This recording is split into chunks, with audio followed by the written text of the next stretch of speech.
Gostaria de agradecer a presença de vocês, todos vocês que passaram aqui ontem, estarão com a gente durante esse dia de hoje.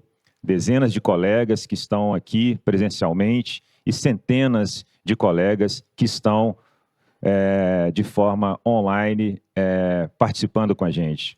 Estamos muito felizes de poder viver com vocês essa experiência conectada dentro aqui do auditório Michel Odan.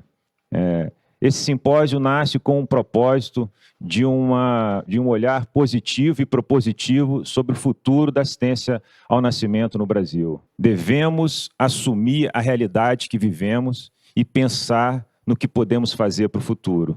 Somos um país vice-campeão mundial de cesarianas, apenas 0,3% atrás da República Dominicana, então estamos muito perto de assumir esse ranking, esse triste ranking. Um país que 1 em cada 4 mulheres vive experiência de nascimento com maus tratos, cuidado inadequado ou violência. Um país que tem um sistema de saúde enorme e não podemos fechar os olhos para isso. Mais de 80% dos brasileiros nascem sob os cuidados do Sistema Único de Saúde e com todas as dificuldades, carências, subfinanciamento do cuidado em relação ao nascimento. Então, todos nós somos responsáveis por essa transformação. Profissionais, gestores, políticos, professores, educadores, né?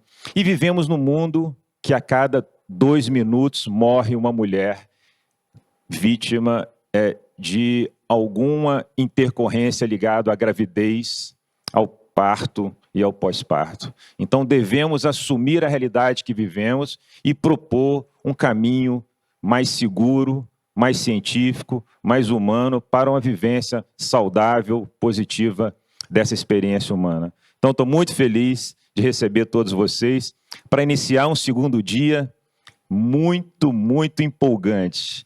Ontem foi um dia muito especial, nosso primeiro dia do simpósio, e hoje vamos dar continuidade com temas extremamente relevantes. E, após os meus agradecimentos, gostaria que o Eduardo agradecesse os parceiros que estão com a gente aqui no simpósio. Gostaria de, aos que não me conhecem, né, eu sou o Eduardo, sócio-diretor aqui do Instituto Nascer, né? Eu queria agradecer imensamente a confiança dos nossos patrocinadores, a MS, né, uma das líderes de mercado, né, de medicamentos, pioneirismo em vários segmentos, né, hoje atuante em praticamente em todas as especialidades da medicina. Gostaria de agradecer também a Mustela, uma parceira nossa aí desde 2017, né? Então, está conosco aí, ajudando a gente a realizar esse evento, né? E o apoio também da nossa parceira, a Vacine, né? Clínica de vacinação. Temos uma unidade aqui dentro do Instituto, temos outra na cidade e atendimento no estado do Paraná também. Tá bom? Obrigado, parceiros. Muito obrigado aos parceiros e os apoiadores.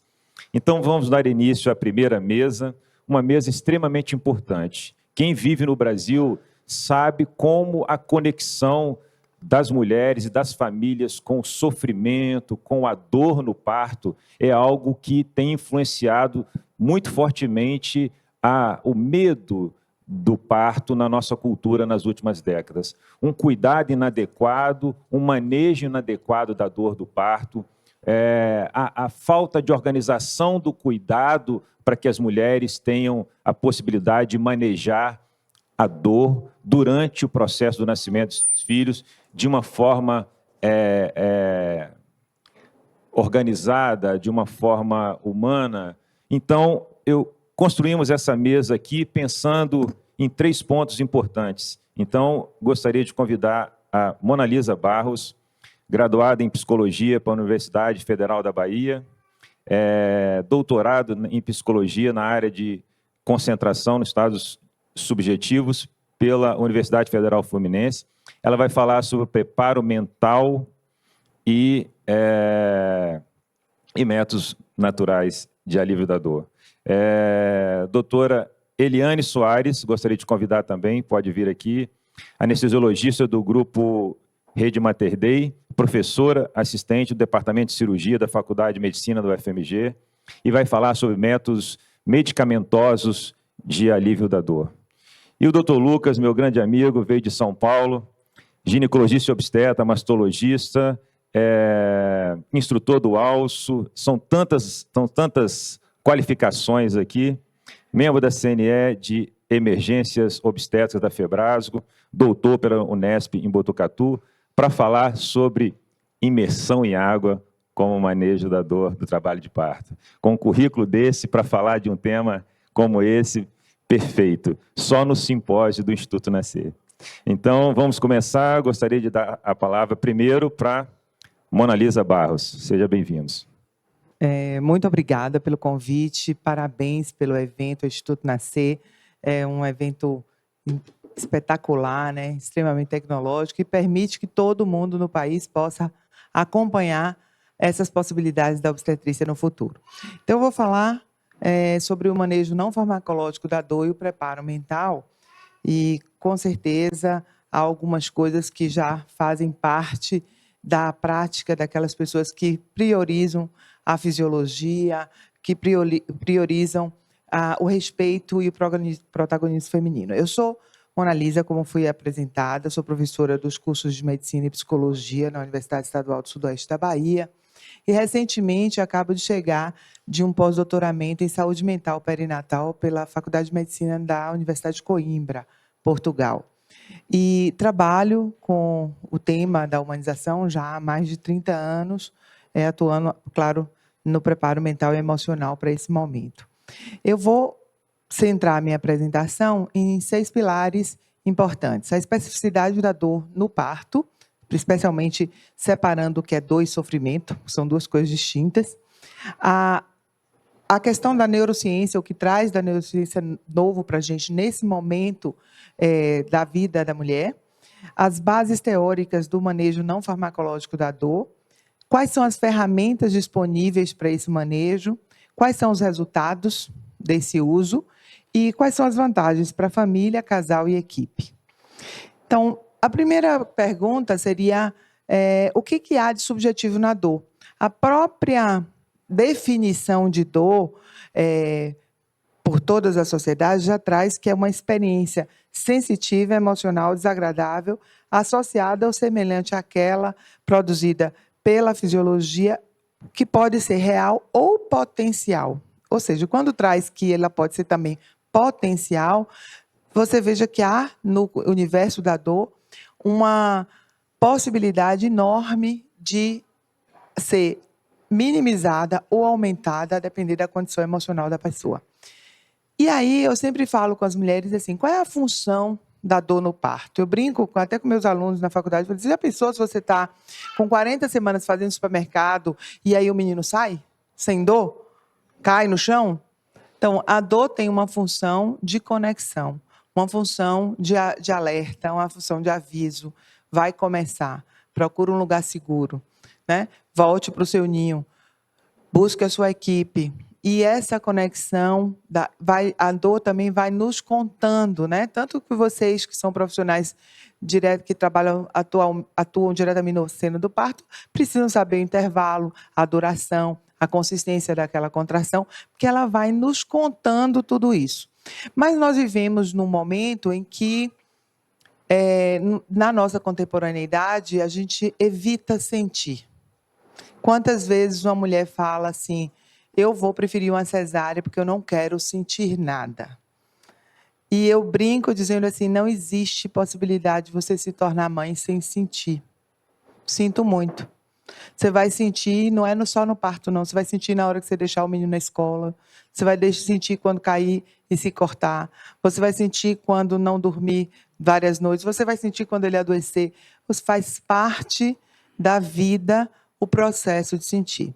E aí eu trouxe uma pergunta aqui, que é, toda dor precisa ser extirpada? Será que toda dor precisa ser retirada da cena? Se a gente entender qual é a função dela, eu não estou sendo absolutamente contra o uso do manejo farmacológico. Muitas vezes é absolutamente necessário. até para que o parto venha a ocorrer, e a mulher está muito, muito tensa, e a minha nora ela é anestesista, e fez um plano de parto que queria não ter anestesia. E ela viveu 23 horas de trabalho de parto, e quando ela pediu analgesia, 10 minutos depois o bebê nasceu. Eu falei, você não quis trair sua especialidade, né? Mas ela relaxou e aí pôde ocorrer. Então, a analgesia, ela é um avanço e a gente não está aqui para contestá-la. Mas extirpar a dor desde o início pode não favorecer o processo de trabalho de parto. E viver essa dor sem saber que dor é essa, potencializa e pode trazer uma série de intercorrências. E o que potencializa a dor? A insegurança, a desinformação, ameaças, sentir-se ameaçada, o medo, a ausência de suporte emocional, crenças limitantes, né? As pessoas já pensam que vão entrar em trabalho de parto na dor no máximo. Elas não sabem que tem um caminho, um processo que pode ser absolutamente suportável, a depender de como ela esteja preparada para isso. E, ao mesmo tempo do que a gente tem que falar do que potencializa, a gente tem que falar também do que minimiza. Então, informação, parceiro envolvido, preparo mental, ambiente positivo, ampliação da resiliência e, especialmente, o protagonismo e o respeito.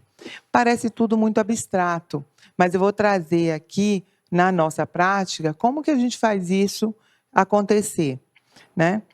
Bom, aqui eu trouxe um quadro de resposta ao estresse na gestação, que eu não vou passar muito aprofundadamente, mas todo mundo sabe que se uma mulher com estresse intenso, ela vai produzir uma série de efeitos, esse estresse vai produzir uma série de efeitos que vai impactar na capacidade de tomada de decisão, nas mudanças na percepção da dor, pode intensificar enormemente uma dor. E aí, gente, como a gente está falando de preparo mental para esse momento, uma mulher que já chega no serviço em pânico, dificilmente a gente consegue minimizar aquele evento. É como se, quando se trata de clínica da dor, quando a gente fala assim, quando a dor se torna em si mesma uma entidade nosológica, né, que você tem que tratar como um agravo patológico, é porque quando você já desencadeou, aí, para você conter, já fica muito mais difícil. Se não houver todo um preparo, a não ser farmacologicamente, que aí você contém mesmo. Mas eu falo, para você manejar esse momento, já fica muito mais complicado.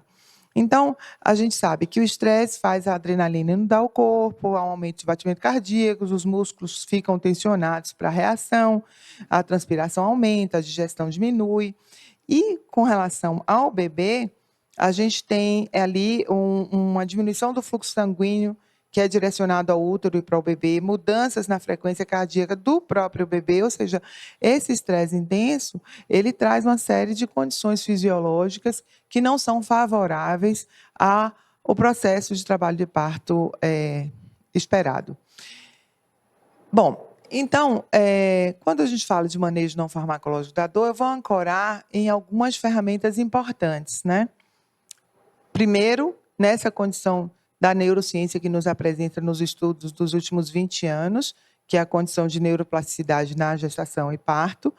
E, com relação às ferramentas da psicologia, a gente vai usar a teoria cognitiva comportamental, a hipnose, o mindfulness e a psicologia do esporte. Eu vou explicar a vocês como é que a gente junta tudo isso numa ferramenta só. Voltando à neurociência, a gente sabe... primeiro, quando eu entrei na universidade, eu entrei na faculdade em 1982. Naquela época, a gente estudava que qualquer lesão neurológica, a célula ela não é uma célula regenerativa, que a gente teria perdido aquela função, lá em 82. De lá para cá, a gente entendeu que é verdade, o neurônio ele não se regenera, mas que a gente pode construir novos caminhos de resposta que substituam aquela anterior até com mais competência. Isso é a neuroplasticidade. Nos estudos mais recentes, demonstra que a mulher tem, durante os 9 meses, uma janela de oportunidades. A neuroplasticidade dela está intensificada. E isso ocorre porque do ponto de vista antropológico, a gente precisa estar apto nesse momento para mudar hábitos em função de um novo ser que vai chegar. Então, é por isso que a gestante tem mais condições do que alguém que esteja fora da gestação de adquirir novos hábitos, mudar a alimentação, incluir exercício físico, estar preocupada com o desenvolvimento físico durante o preparo físico para o parto. Ela está mais apta, lendo muito sobre isso. É uma condição que a natureza favorece. Mas se a gente sabe que há essa condição, a gente pode aproveitar esses 9 meses para uma série de intervenções que podem trazer benefícios não só para o parto, mas para a conexão dela com o bebê e com a própria vida. Nós que trabalhamos na psicologia sabemos que no primeiro trimestre a gente faz uma revisita a todos os vínculos que nós temos com a nossa mãe, com as mulheres significativas da nossa vida. Isso produz uma intensa dor, muitas vezes, né? Da construção da mulher e da mãe que eu serei. E é um exercício, um investimento emocional intenso. A gente pode aproveitar essa neuroplasticidade para construir uma série de intervenções que favorecerão a vivência do processo de trabalho de parto. O mindfulness é uma técnica que foi trazida para a medicina na década de 80 por John Kabat-Zinn, um médico da Universidade de Massachusetts, que trabalha com dor crônica. E hoje é uma técnica extremamente difundida. Recentemente, no JAMA, em 9 de novembro de 2022, tem um ensaio clínico randomizado publicado com o uso do mindfulness, comparando com a cilatropan, com pacientes com transtorno de ansiedade generalizada aguda. E os resultados foram par e passo. Os dois, tanto o uso medicamentoso do cilatropan quanto o mindfulness, tiveram os mesmos resultados percentuais em resposta ao controle da ansiedade. Então, o mindfulness, ele é uma técnica simples, barata, acessível, que produz uma série de vantagens, como ampliação da resiliência emocional, aumento do foco para que ela possa participar durante todo o processo das decisões, reduz o medo e a ansiedade, possui uma série de evidências científicas, reduz estresse e complicações associadas, aumenta o humor positivo, diminui o risco de depressão, aumenta a sintonia com o bebê e produz habilidades para a vida. Outro fundamento é a teoria cognitiva comportamental. É uma abordagem focal, objetiva, possui evidência científica, promove o autoconhecimento, amplia a flexibilidade cognitiva, especialmente quando precisa haver mudança de rota.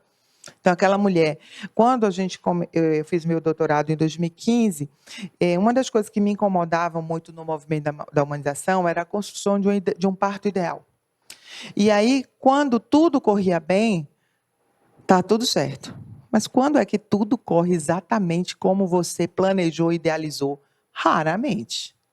E aí, essa mulher que construiu a idealização, muitas vezes conseguia 95% do que ela queria. E 5% do que ela não desejou ocorria, ela se prendia naqueles 5%. E ela falava assim, meu parto correu tudo bem, mas... E aí, pronto, só valia o que vinha depois do mais, da preposição.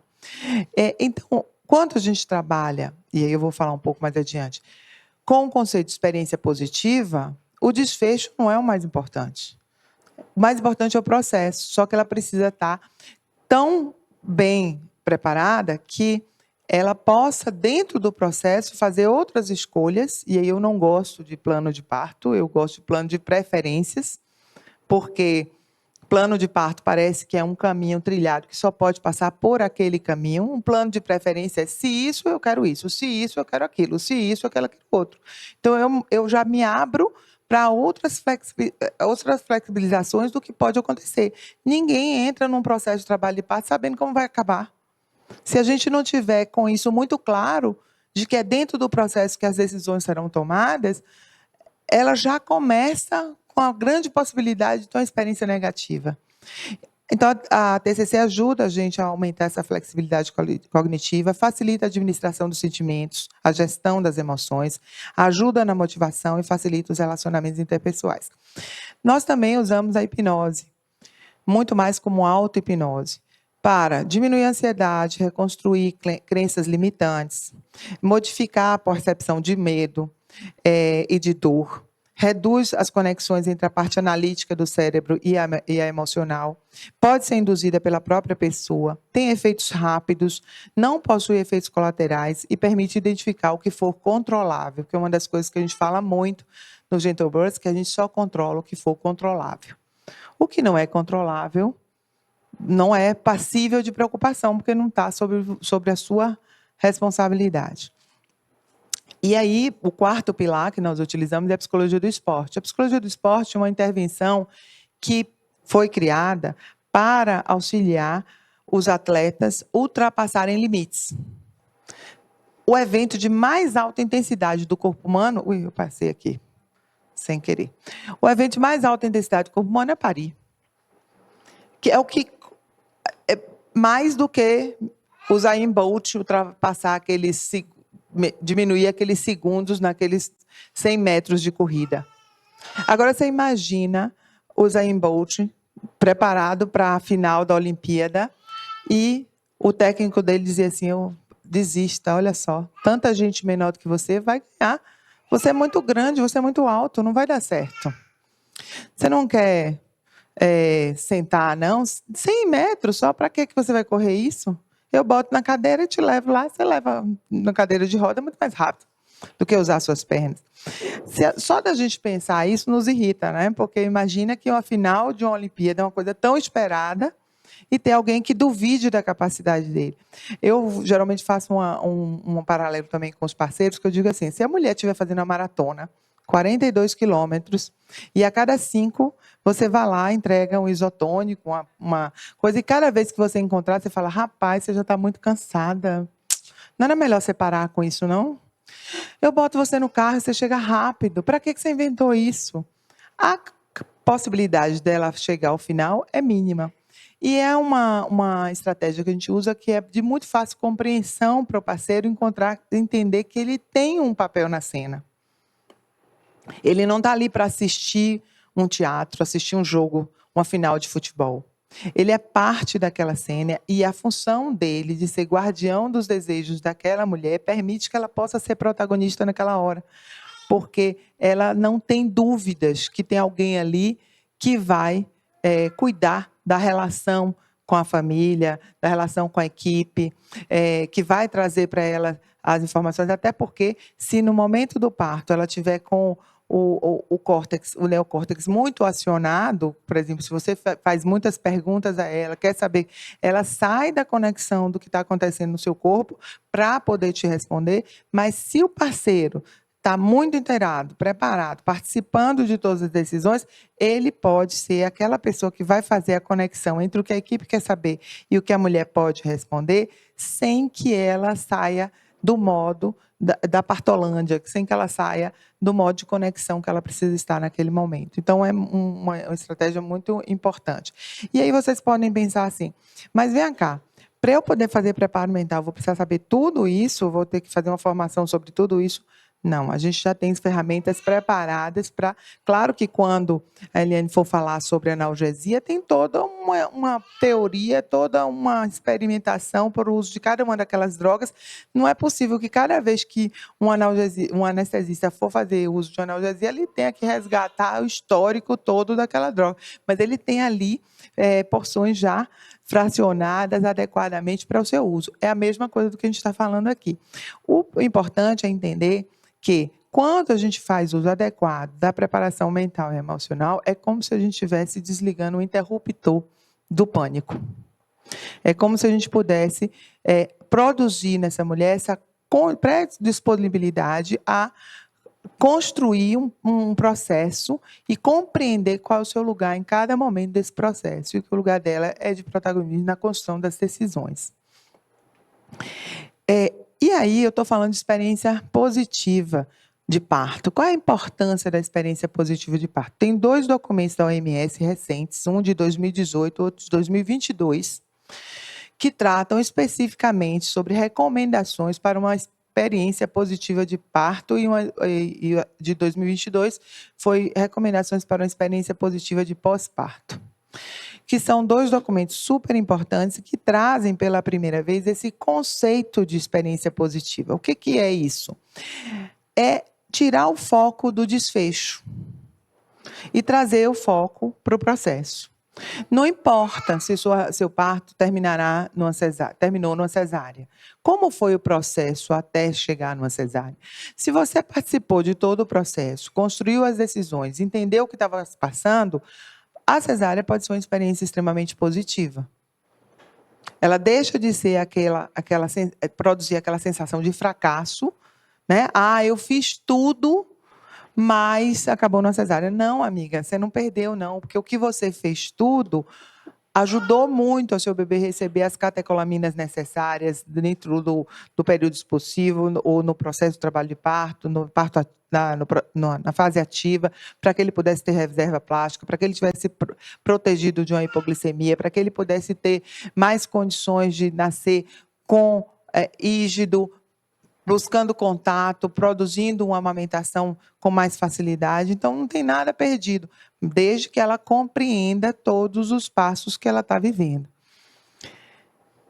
E aí, qual é a vantagem de produzir uma experiência positiva? Sim, eu validei agora, foi publicado em outubro do ano passado, na revista Diversidade e Saúde da Escola Baiana de Medicina, a validação de um questionário de avaliação da experiência de parto. Não estava validado para o Brasil e, ao validá-lo, nós usamos 2 escalas de ansiedade e depressão durante a gestação, a escala no pós-parto, a escala de experiência de parto, e voltamos à escala de ansiedade e depressão. Quando nós fomos cruzar os dados, nós percebemos o seguinte: mulheres com níveis de ansiedade muito elevados durante a gestação tendem a ter uma experiência negativa de parto, independente do desfecho, independente da assistência que você oferta. Então, isso é muito importante, porque se você tem uma paciente com altos níveis de ansiedade, ela precisa ser tratada, porque da sua ansiedade, porque não vai adiantar a sua capacidade técnica, não vai adiantar a qualidade da sua equipe, que provavelmente ela vai ter uma experiência negativa. E o outro dado muito importante é que mulheres com experiências negativas de parto, sem antecedentes de ansiedade ou depressão, tendem a ter ansiedade e depressão pós-parto. Então, elas têm um risco maior para ansiedade e depressão se a experiência dela não foi positiva. Então, tratar sobre experiência positiva de parto é tratar saúde mental perinatal, é tratar também do vínculo mãe-bebê. Então, estou falando que o manejo não farmacológico não é incompatível com o manejo farmacológico, ele antecede, é necessário e tem o seu lugar. E aí você pode me perguntar assim, mas que ferramentas eu disponho para isso?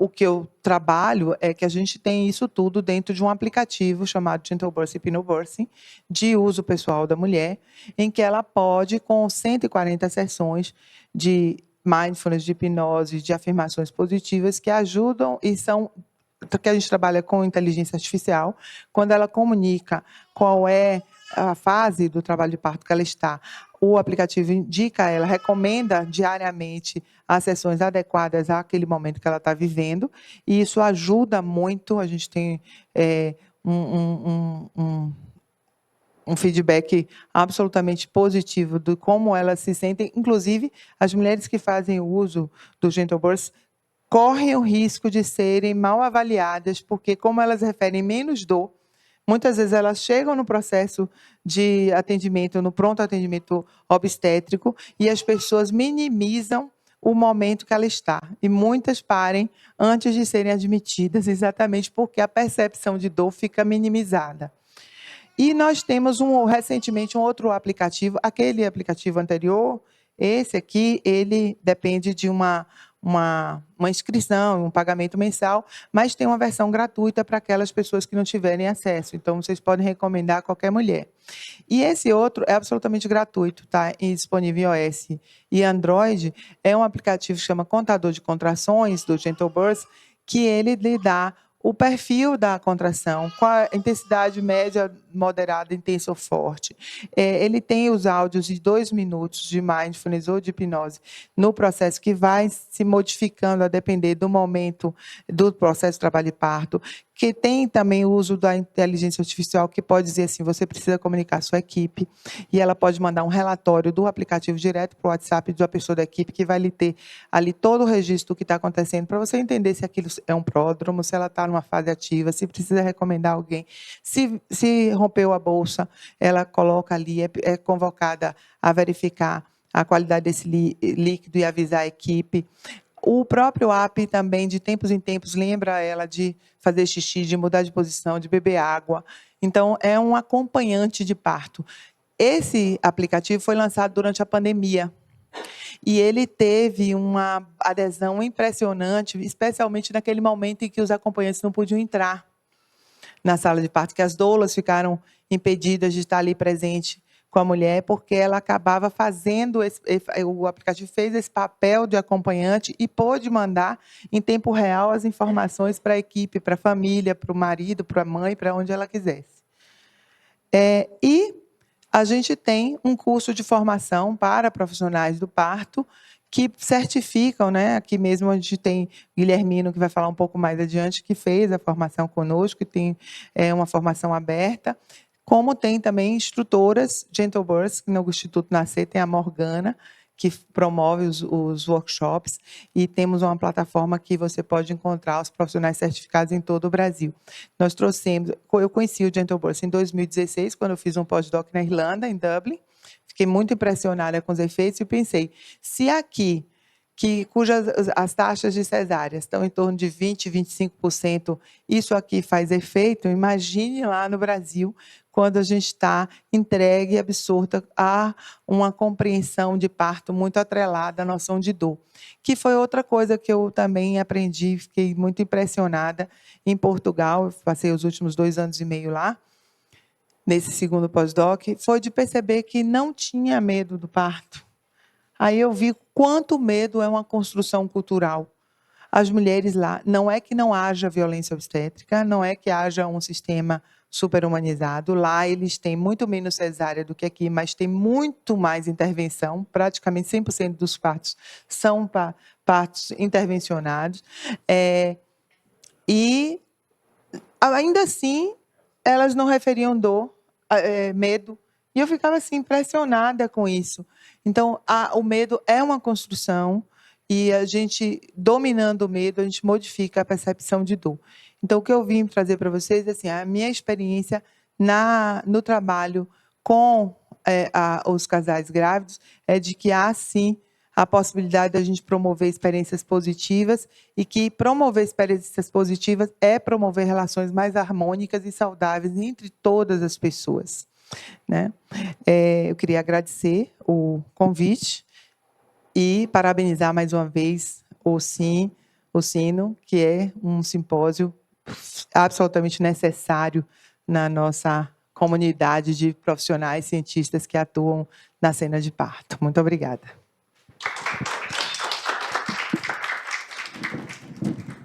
Muito obrigado, Maneli. Muito obrigado. Foi ótima a apresentação e já fica muito claro assim nesses conhecimentos que a Mona Lisa trouxe para a gente, que o manejo da dor começa muito antes da internação, muito antes de adentrar a maternidade, né? Começa no cuidado pré-natal, começa na mudança da cultura, né? Imaginar que o impacto do medo cultural que nós vivemos numa sociedade onde as mulheres têm medo do parto, né? Então tem um papel aí de comunicação, de educação, uso das mídias, mas nada é mais potente do que mulheres vivendo experiências positivas de parto. Não tem nada na mídia social, não tem propaganda em TV, não tem escola, do que a mulher provavelmente sentar junto de uma amiga e falar: eu tive um parto e foi bacana, e foi uma experiência legal. É isso que nós estamos vivendo aqui no Instituto e a gente tem certeza que isso impacta na mudança da cultura. Mas, Em algumas situações, o manejo medicamentoso é importante, é necessário. Quero muito ouvir a minha amiga doutora Eliane falar sobre isso. Bom dia a todos. Primeiro, eu gostaria de agradecer muito a oportunidade de estar aqui. Agora que o Emerson me chamou de amigo, vai ficar estranho o elogio, mas o Emerson, para mim, é uma pessoa que está muito à frente do tempo dele. E eu tenho muita honra de participar de tudo que o Instituto Nascer produz, de tudo que o Instituto Nascer faz. Então, o meu objetivo hoje é falar sobre o manejo farmacológico da dor para o trabalho de parto. Eu vou tomar a liberdade de fazer uma apresentação que não tem slides, porque eu gostaria de convidar vocês a refletir enquanto eu estiver falando. E eu sei que, às vezes, é difícil refletir, olhar os slides, especialmente as pessoas do sexo masculino, com todo respeito aos dois que estão aqui sentados atrás de mim. Mas eu vou precisar de uma reflexão, porque o meu objetivo, na verdade, eu tenho dois objetivos aqui nessa apresentação. Primeiro, eu gostaria de construir com vocês, mostrar a vocês como foi construída a analgesia farmacológica que a gente tem hoje. E segundo, é convidar vocês a pensar com o que nós temos hoje, o que significa modernidade em usar a analgesia farmacológica. Acho que talvez assim a gente consiga ter um denominador comum no final dessa apresentação. Bom, vocês já perceberam que dor é algo altamente complexo. Dor tem a ver com um monte de coisas. Dor tem a ver com quem são as pessoas, com os seus receptores, tem a ver com os seus neurotransmissores, tem a ver com o modo como você é fabricado, mas dor também tem a ver com se você tem medo ou não tem medo, se está frio ou se está quente, se você está se sentindo ameaçado ou não, se você sabe o que vai acontecer ou não, se você sabe qual é a perspectiva de avaliar aquela dor. Tudo isso aumenta ou diminui a dor em algum grau. Trabalho de parto e parto é outra coisa altamente complexa. Ninguém sabe o que vai acontecer. A professora Mona Lisa explicou agora, e eu acho que é uma explicação assim, absolutamente clara. Assim, a gente não faz ideia do que vai acontecer. Por isso eu gostei tanto da história, não de plano de parto, mas de plano de preferências, porque a ideia é exatamente essa, ninguém sabe. E é no meio dessas duas coisas altamente complexas que a gente vai colocar um remédio. E aí, a gente avaliar qual vai ser o papel, a repercussão, as complicações desse remédio no meio de uma situação que é completamente incontrolável, às vezes é muito difícil. Só que a gente sabe que o trabalho de parto dói. E ele vai doer de maneiras diferentes entre as pessoas, justamente por causa de todas essas complexidades. Uma pessoa, em 1984, estudou quanto as coisas doem. Eu acho que talvez você já tenha ouvido falar desse trabalho, porque foi ele que disse assim, não, a pior dor que existe é a dor do infarto. Aí, em segundo lugar, é a dor da cólica nefrética, a dor do cálculo renal. Ele foi quantificando de um jeito muito elegante quantas coisas iriam doer. E aí, quando ele chegou no parto, ele mostrou que no pico da dor, que usualmente começa a acontecer a partir dos 7 centímetros, a dor ela pode equivaler ao arrancamento de um dedo a cada contração. Então, a gente tem que respeitar um negócio que é assim. Agora, é aquela história. Isso aí é o máximo. Existe uma nuance inteira de intensidades de dor que podem acontecer nesse momento, de acordo com quem é a pessoa. E acho também que já ficou claro que dor é algo que pode trazer repercussões negativas. A professora Mona Lisa mostrou um slide com todas as alterações que já foram descritas, de modo que, se a dor não é controlada, ela pode trazer coisas negativas tanto para a mãe quanto para o feto. Então, de alguma maneira, a dor precisa ser controlada se naquela pessoa, com aquelas características, ela saiu do controle. A maneira de controlar a dor pode variar. E, hoje em dia, eu gostaria muito de dizer a vocês que haveria um remédio que a pessoa poderia tomar por via oral, e aí, tipo dor de cabeça, sabe? Assim, eu tô com uma dor de cabeça muito ruim, aí eu vou lá e tomo um remédio, passou assim 15, 20, 30 minutos, a minha dor de cabeça melhorou. Eu adoraria contar para vocês que existe um remédio assim para a dor do trabalho de parto. Eu adoraria dizer que existe uma injeção, ou um remédio intravenoso ou intramuscular que eu pudesse aplicar e que em 2, 3 minutos a dor do parto poderia ser aliviada.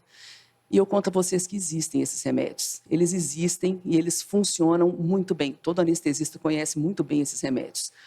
O problema é que se nós usamos um desses remédios, alguns desses remédios, esses remédios eles vão para a corrente sanguínea, alguns a gente vai aplicar diretamente na corrente sanguínea, eles vão atravessar a placenta e eles vão chegar no bebê. De maneira que o bebê também vai ter as mesmas alterações que a mãe está tendo. E não existe remédio desse que possa aliviar completamente a dor do trabalho de parto sem causar algum tipo de prejuízo. A gente tem 2 remédios atualmente que eles podem causar alívio da dor do trabalho de parto com menos prejuízo para o bebê, mas é um alívio que é um alívio parcial. A gente não pode dizer que é um alívio que talvez compense. Então, é por isso que há vários anos atrás se entendeu que para aliviar a dor do trabalho de parto usando remédio, a gente precisaria usar coisas que não fossem absorvidas pela corrente sanguínea. E foi assim que a anestesia do neuroeixo, a peridural e a raquianestesia foi trazida para a obstetrícia. O que acontece com essas técnicas? São técnicas que permitem que o remédio seja aplicado lá na coluna. Neuroeixo é o nome que a gente dá a todas as estruturas do sistema nervoso central, a medula, os nervos que estão saindo da coluna. A gente, então, aplica remédios nessa localização e é ali que eles ficam, eles não circulam. E assim a gente consegue aliviar a dor do trabalho de parto sem trazer absorção dos remédios pelo bebê. Foi aí que tudo nasceu, porque até isso acontecer, as analgesias elas eram todas com remédios sistêmicos, elas eram com gases inalatórios, elas eram com remédios venosos e era catastrófico o que acontecia com os bebês. Muitas vezes dava certo, mas muitas vezes dava muito errado. Então, isso já foi uma grande revolução que aconteceu, quando o remédio parou de ser um remédio circulante e começou a ser um remédio que ficava localizado em um determinado ponto. A peridural, ela já existia muito antes de existir a obstetrícia, né? Não a obstetrícia, mas a analgesia de parto. A peridural ela era usada para cirurgias, para outros motivos, só que ela era usada para técnicas de anestesia. Então, o que a gente precisa no trabalho de parto não é de anestesia. A gente não quer privar a mulher de todas as sensações. A gente quer privá-la de uma sensação, que é a dor. Então, no momento em que essas técnicas foram trazidas para a obstetrícia, criou-se um conflito, porque elas tiravam completamente a sensação que a mulher tinha, e não só a sensação, elas tiravam tudo o que era transmitido através da medula. Então, as pernas não se movimentavam. A gente tinha uma anestesia que era muito intensa, era uma anestesia que era cirúrgica. E, no começo da década de 1990 foi quando isso começou a mudar. E alguém percebeu que era possível usar essa técnica só para tirar a dor. Como é que isso era feito? Quando a gente olha um nervo nosso, o nosso nervo ele é composto por várias fibras diferentes. Nós temos fibras que transmitem a motricidade, que transmitem a sensibilidade para o calor, que transmitem a sensibilidade tátil, a sensibilidade térmica, e a gente tem fibras que transmitem a dor. Para nossa sorte, as fibras que transmitem a dor, elas são fibras super fininhas e elas são muito fáceis de ser anestesiadas. Portanto, a pessoa que percebeu como é que isso poderia ser manejado foi quem criou a analgesia do parto moderna. Ele entendeu que se usasse uma dose muito pequena do anestésico, ele conseguiria bloquear as fibras que são de dor sem bloquear as outras fibras. E aí foi assim que foi criada uma coisa que foi chamada de walking analgesia. Significa que é uma analgesia do parto em que a mulher podia levantar e andar. Ou seja, parou-se de bloquear fibras motoras. É muito interessante, porque as fibras que são de dor, elas têm a mesma característica das fibras que transmitem calor e frio. Então, alguém que está sob analgesia de parto, se você perguntar, ou se você encostar um gelo na barriga, ou se você encostar alguma coisa quentinha, ela não vai sentir a temperatura. Então, a gente está bloqueando, dessa forma, esses dois tipos de fibra. Como é que a gente faz isso? Reduzindo muito a dose. E essa redução da dose foi o que possibilitou que a analgesia começasse a ser direcionada para a dor. Uma outra coisa que aconteceu nessa época foi algo que a gente faz na anestesia o tempo inteiro. A anestesia, a gente nunca usa um remédio só. A anestesia parece uma poção mágica. Você vê o anestesista misturando lá umas 5 seringas de coisas. Quando a gente mistura os remédios que agem na mesma direção, a gente consegue reduzir a dose de todos eles, de maneira que a gente tem um efeito final adequado, sem muitos efeitos colaterais. A mesma coisa aconteceu na analgesia para obstetrícia, para o trabalho de parto. A gente começou a misturar pequenas doses de alguns remédios para a gente ter um efeito final adequado na dor, sem que isso fosse causasse muitos efeitos colaterais. E assim as coisas começaram a entrar no eixo. E elas começaram a entrar no eixo usando peridural e RAC anestesia. A questão é que quando se injeta isso em uma dose só, isso tem uma ação por tempo limitado. E trabalho de parto não tem tempo limitado. Trabalho de parto dura muito tempo. Então, era necessário fazer com que esse remédio durasse muito tempo. O jeito que a gente faz um remédio durar muito tempo é aumentar a dose. Só que a gente não pode aumentar a dose. Porque se a gente aumenta a dose, a gente vai... Bom, vocês já entenderam. E foi assim, então, que começou-se a colocar-se catéteres dentro do espaço peridural. Na verdade, o catéter ele já existia, mas isso foi trazido para a obstetrícia. Então, o catéter é um tubo fino que é colocado exatamente no lugar onde é injetado o anestésico, e por esse catéter a gente pode repetir ou continuar fazendo doses dos remédios, de maneira que aí a analgesia pode durar quanto tempo? O tempo que precisar. Esses catéteres eles são usados, por exemplo, por pacientes oncológicos, que têm dor crônica intensa. Esses pacientes eles recebem um catéter e eles ficam dias com esse catéter, às vezes, em casa, porque assim eles conseguem ter um alívio da dor. Então, não há problema em usar esse catéter durante algumas horas, ou durante um dia, ou durante 2 dias. E aí, a gente começou a mudar as modalidades de como a dor pode ser controlada com remédios depois que a primeira dose foi feita. A primeira dose a gente já sabia como fazer. Aí agora a gente começou a ter modalidades para controlar. Por exemplo, se eu quiser, eu posso usar esse remédio toda vez que a pessoa começa a sentir a dor. Ou seja, eu coloquei o catéter, fiz a primeira dose, a dor aliviou, depois de um tempo, 1h30, 2 horas, a dor começa, eu volto lá, faço uma outra dose com o catéter. Ou eu posso conectar esse catéter numa bomba de infusão, que vai administrar o remédio continuamente. E aí o remédio vai sendo dado continuamente, de maneira que, então, a pessoa nem sente a dor. Ou então, eu posso calcular de quanto em quanto tempo eu preciso dar o remédio. Porque se cada vez que eu for aplicar o remédio, eu tiver que abrir lá o catéter para injetar, tá tudo bem, a gente pode fazer isso, mas cada abertura no catéter, aquele catéter está conectado lá na medula, eu aumento a chance de ter uma infecção, eu aumento a chance de ter uma meningite, por exemplo. Então, o ideal é não ficar mexendo muito naquele sistema. Então, se eu colocar ele num aparelho que vai infundir de uma maneira controlada, eu talvez tenha um pouco mais de segurança. E uma coisa que a professora Mona Lisa, eu estou te citando o tempo todo, eu gostei muito da sua aula, você percebeu? Eu só fiquei feliz. Quando você falou que tinha uma nora anestesista, eu já falei, vai dar certo essa apresentação.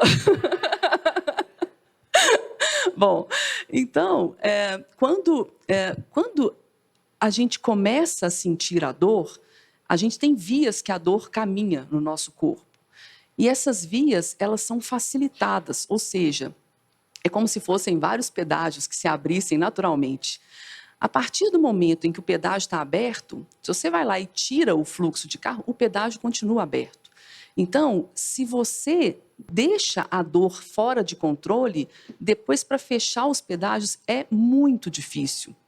Então, a dor que ela é facilitada, ela às vezes é muito mais difícil de ser tratada, de maneira que a gente tem que tentar fazer com que a dor ela suma e não volte mais.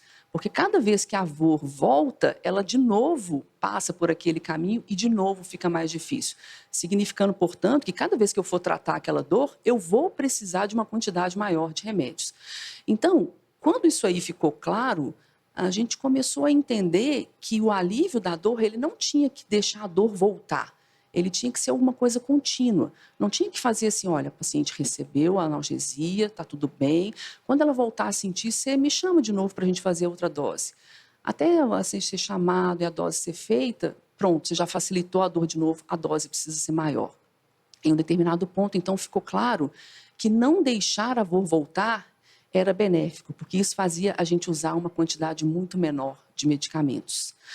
Em um momento também ficou claro que deixar o medicamento sendo infundido o tempo inteiro talvez não fosse uma ideia interessante, porque a ponta do catéter, a infusão ela é numa velocidade pequena, a ponta do catéter ela concentra, faz um laguinho em volta dela do anestésico que está sendo infundido. Aquele laguinho ele vai concentrando o anestésico cada vez mais, de modo que daqui a pouco aquela concentração começa a bloquear as outras fibras. Então, daqui a pouco, por exemplo, no lugar onde a ponta do catéter está, a gente começa a ter anestesia ao invés de analgesia. Esses catéteres, usualmente, eles não ficam no centro da medula, eles vão um pouquinho para um lado ou para o outro.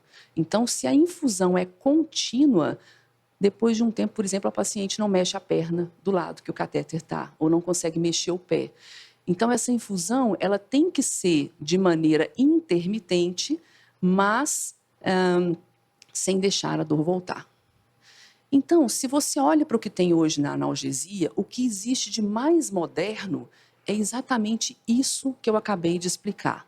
Seria usar uma peridural, colocar um catéter, usar uma dose muito baixa do anestésico, e como não existem anestesistas aqui, não importa, né? Eu acho que não faz muita diferença para nós falar sobre os remédios. Então, usar doses muito baixas do anestésico, de maneira controlada, sem deixar a dor voltar, ou seja, com bolos de anestésico, com doses que sejam intermitentes. Nesse ponto, o que está sendo investigado pela literatura é de quanto em quanto tempo eu tenho que aplicar essas doses e qual que é o volume de doses que eu tenho que aplicar. E isso aí vai cair no meio de um cenário complexo de trabalho de parto e de dor. Não dá para dizer que isso vai ser bom para todo mundo. Talvez isso seja bom para um serviço inteiro, porque se as coisas num serviço funcionam sempre da mesma forma, todo mundo sabe como aquela anestesia vai ser feita e todo mundo sabe o que esperar. Então, do ponto de vista de um serviço de obstetrícia, trabalhar com uma coisa como essa padronizada é muito interessante, porque daí todo mundo vai saber.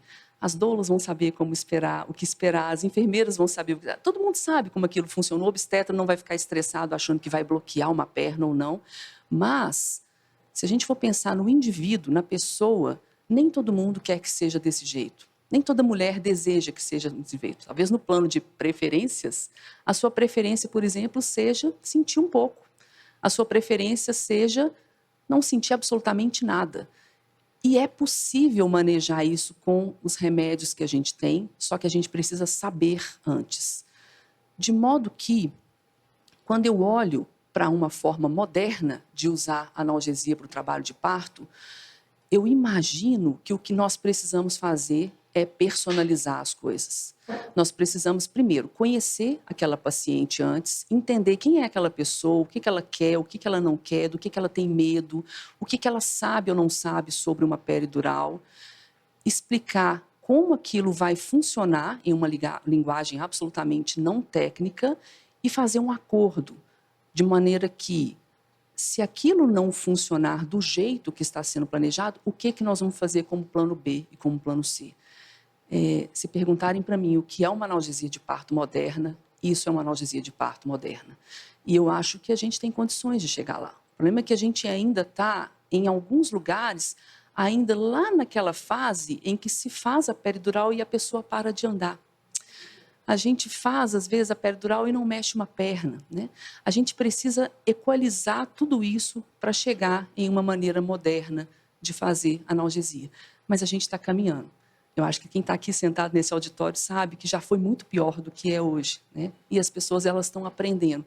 A gente tem que ter paciência, conhecimento demora um tempo para poder chegar, mas ele chega. E é nosso papel não desistir, nosso papel é continuar informando as pessoas e continuar fazendo o conhecimento crescer. Eu não sei se vocês sabem, já faz mais ou menos 1 ano e meio que eu não pratico anestesia obstétrica. Eu fiz uma mudança de serviço e Com isso, eu fui trabalhar em um hospital em que não existe obstetrícia, mas é um hospital que eu amo, é da mesma rede, né, de hospitais em que eu trabalhava antes, que tem uma equipe pela qual eu sou apaixonada e a gente produz coisas científicas que são muito legais. Eu troquei um amor pelo outro, mas eu morro de saudades. Então, eu tenho que agradecer muito pela possibilidade de estar aqui. Desculpa, eu fiquei emocionada. Me perdoa, mas é que eu tenho muitas saudades quando eu vejo as pessoas. Eu espero um dia, quem sabe, a gente não se encontrar de novo, né, na frente. E quando me pedem para poder falar sobre anestesia obstétrica, eu não deixo, né, eu já falei que ia ser a última aula umas 50 vezes. Essa não vai... Bom, eu acho que essa vai ser a última de verdade, mas se eu não falar mais, me ajudem. A gente precisa fazer o conhecimento científico ser divulgado para a gente chegar onde precisa chegar. Muito obrigada.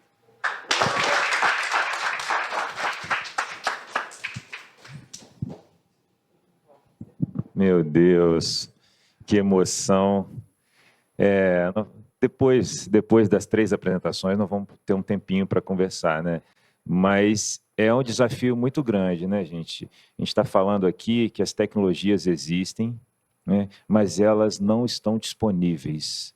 Nós vivemos esse paradoxo perinatal brasileiro entre o sistema privado, que é pequeno, que tem 15% a 20% do tamanho da população, tem um sistema público enorme, né? E quem vive e viveu esse universo duplo, como nós, todos aqui, e muitos de vocês que estão em casa, vivem essa negligência que se tem com o manejo da dor durante o trabalho de parto, né? Um país que agora vai garantir o direito da mulher de fazer uma cesariana, né? Mas não garante à mulher o direito de ter uma anestesia peridural, um ambiente adequado, um cuidado seguro, a presença da família. Então, nós não cuidamos de pequenos detalhes importantes para que a mulher viva uma experiência saudável. E o manejo da dor é algo que tem interferido muito na nossa cultura, muito, né? E no setor privado, né, onde a anestesia está disponível, a necessidade de uma evolução nesse sentido em relação à técnica, né? Nos hospitais privados brasileiros, a taxa de cesariana é muito alta, então o anestesista está ali no dia a dia fazendo muito mais cesarianas do que assistência ao parto, né? Um cuidado padronizado, a dose é X e faz de uma forma quase sempre muito padronizada, e isso que você falou é algo que tem tudo a ver com os conceitos que nós estamos trazendo aqui, a personalização do cuidado. Agora você vem me falar de personalização da anestesia peridural. Poxa, isso é muito importante, né? Mas o desafio aqui, né, de quem vive no setor público, no setor privado, né, mas principalmente quem vive no setor público, é inadmissível a mulher não ter direito ao manejo da dor medicamentoso e muitas vezes nem o manejo natural. Não tem nenhum espaço adequado, não tem nem direito à presença da família. Olha o que nós estamos fazendo com o parto. Aí a culpa é do parto. O parto é ruim de viver. Não, nós estamos cuidando mal. A gente não está oferecendo as melhores condições. Isso é simples. A tecnologia é simples, né? O sistema público hoje garante um CTI neonatal para um bebê e não garante o direito à mulher ter uma anestesia peridural. Olha que descompasso, né? A tecnologia empregada na manutenção da vida de um bebê é algo incrível no UTI neonatal. Que bom que temos isso. Poxa, mas uma grande parte das mulheres não tem direito ao manejo medicamentoso. Isso é algo que, poxa, todos nós que estamos aqui temos que nos indignar todos os dias, né? Isso interfere nessa mudança da cultura.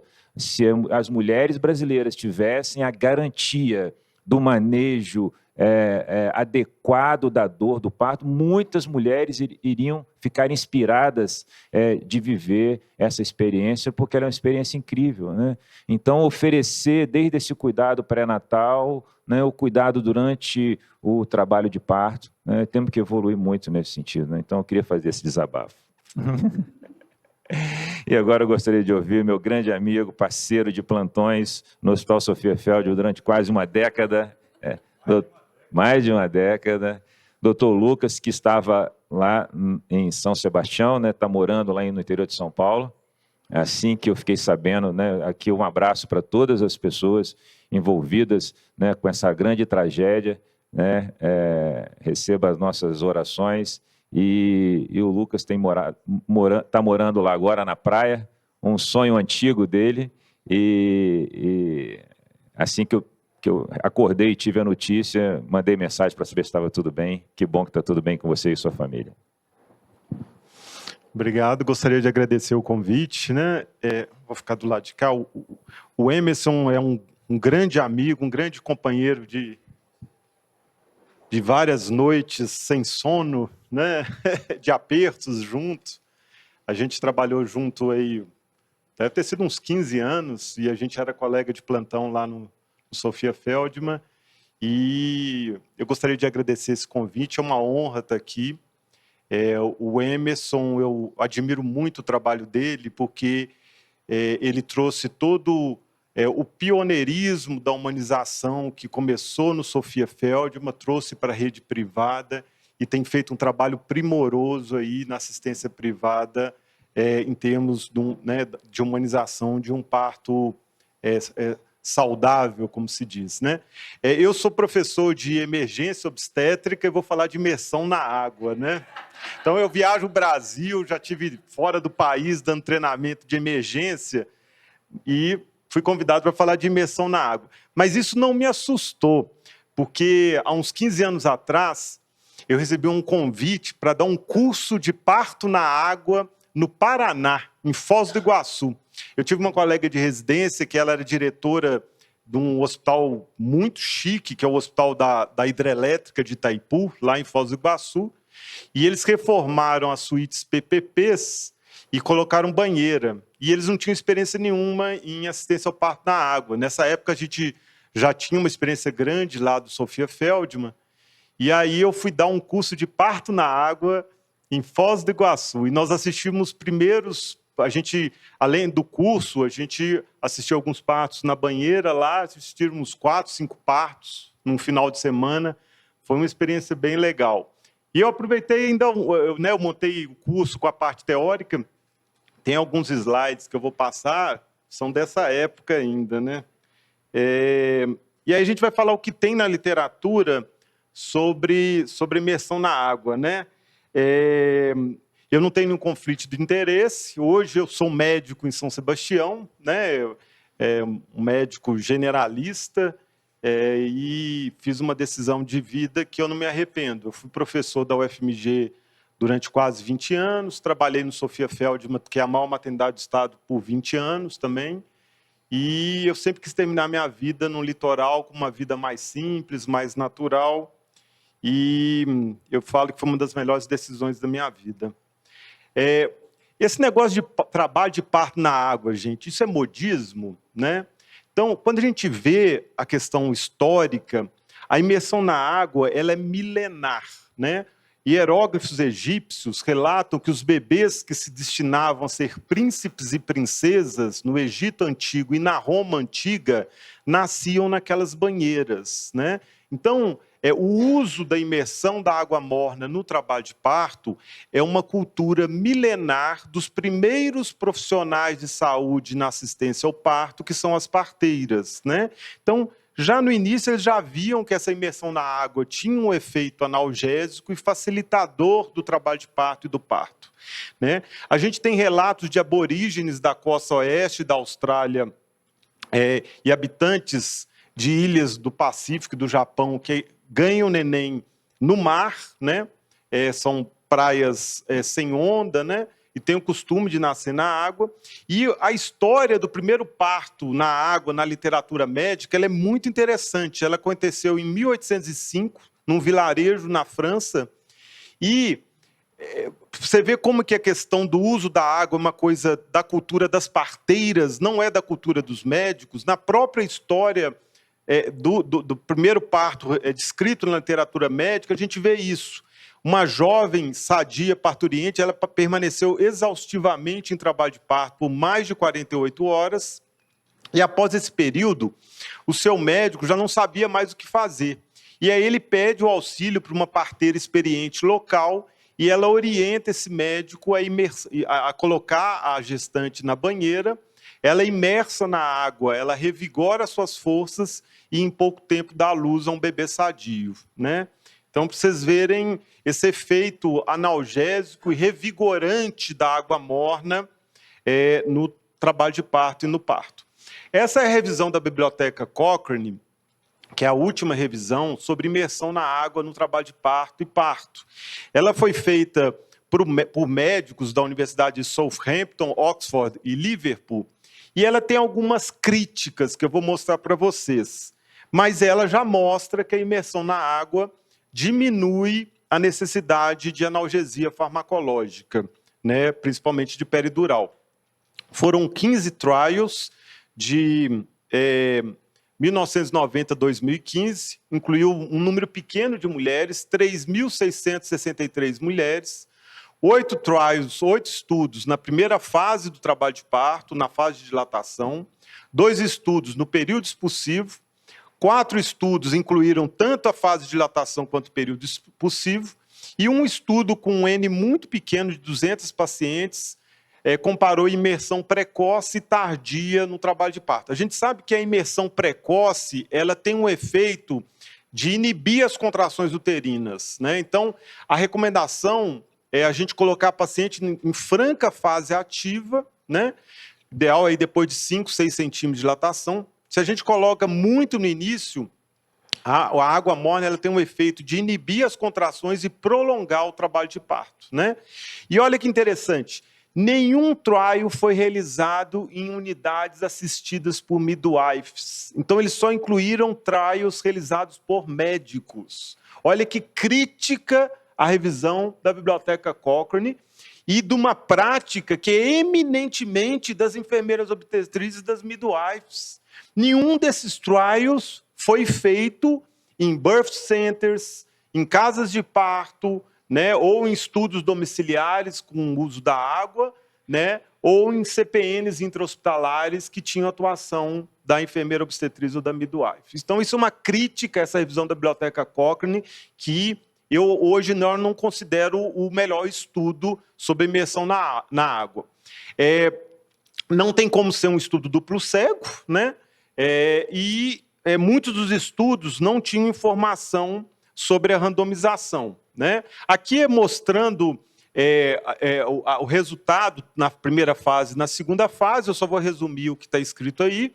Então, o que o estudo conclui? Que na fase de dilatação, a gente tem uma pequena redução no uso de analgesia peridural, espinhal, de 43% para 39%. Então, o risco relativo aí com uma diminuição de 9%, né? E um N incluiu 5 trials e um número muito pequeno de mulheres, né? 2.400 mulheres, né? O estudo mostrou que não existia evidência de elevação de efeitos adversos nem para o feto, nem para as mulheres, tanto na primeira fase quanto no parto. E a conclusão que os estudos são muito variáveis, muito heterogêneos e que seriam necessárias mais pesquisas. E aí vem uma nova publicação, ano passado, do British Medical Journal, né, muito mais ampla e muito mais bem feita, né? Já incluiu 36 estudos, foram 157 mil partos e incluiu unidades assistidas por midwives, inclusive partos domiciliares, né? Então, um estudo muito mais completo, com N muito maior, e incluindo quem realmente tem experiência do uso da água no trabalho de parto, que são as enfermeiras obstetrizes e as midwives, que não é uma prática usual da área médica, né? E aí, o que esse estudo ele mostra? Uma redução importante na analgesia peridural, então um odds ratio de 0,17, então uma redução aí de 83%. O uso de opioides injetáveis, também uma redução aí de 78%, episiotomia quase 90%, 84%, dor materna, uma redução de 76%, E, inclusive, a hemorragia pós-parto, uma redução aí de 31%. Um aumento substancial da satisfação materna. A água aparece, isso também... A gente tem uma experiência grande de parto na água. A gente começou a assistir parto na água lá no Sofia em 1999. E, à medida que a gente foi fazendo reforma no hospital, a gente foi criando mais suítes com banheira. Eu já não estou trabalhando lá mais, mas quando eu saí de lá, a gente tinha, eu acho que era 5 ou 6 banheiras, e a gente já chegou a ter aí em torno de 10 a 15% dos partos do uso da água e de parto na água, né? E a gente via realmente que na água a gente tinha uma taxa menor de laceração perineal. A água parece ter um efeito hidrostático de empuxo no períneo das mulheres, diminuindo esse risco de laceração. Mas, infelizmente, a gente não tem estudo comprovando isso. Isso é mais uma observação aí da prática, aí esses anos todos acompanhando parto na água, né? E a avulsão do cordão, principalmente quando você tem alguma circular de cordão apertada, você tem um aumento de risco, mas, apesar disso, é um risco muito pequeno. O risco absoluto é de 4,4 avulsões para cada 1.000 partos, né? E aí, que então são os resultados desse estudo, né? Mostrando que opa, aqui, eu não sei mexer nesse negócio direito, então eu vou sem isso aqui. Mostrando os estudos favorecendo a imersão na água, tanto na redução dos opioides, quanto no uso da peridural, quanto na redução da dor, né?